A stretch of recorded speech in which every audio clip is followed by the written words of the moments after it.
اچھے لوگ نعمت کے طور پر یاد رہتے ہیں، جبکہ برے لوگ بھلا دیے جاتے ہیں۔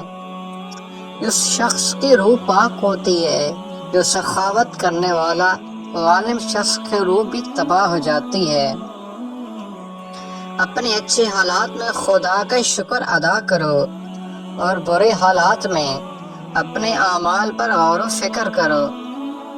علم حاصل کرو، چاہیے ساری دولت ہی کیوں نہ خرچ کرنی پڑے۔ علم سونے سے زیادہ قیمتی ہے۔ کم بولنا حکمت ہے، بے وقوف خاموش رہے تو عقل مند ہی سمجھا جاتا ہے۔ جب تک انسان ٹھوکر نہیں کھاتا تب تک وہ مغرور رہتا ہے۔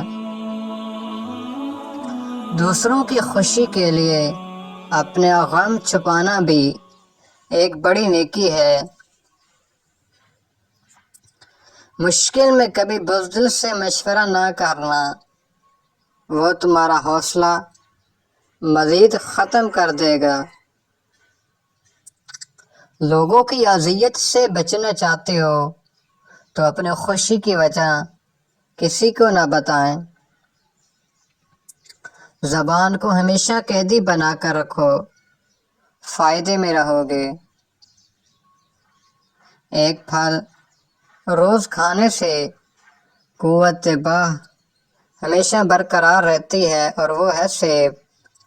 وہ شخص جو سمجھدار لوگوں کے ساتھ بیٹھتا ہے خود بھی عقل مند ہو جاتا ہے۔ دوپہر کے وقت سلاد کھانے سے انسان کبھی بوڑھا نہیں ہوتا۔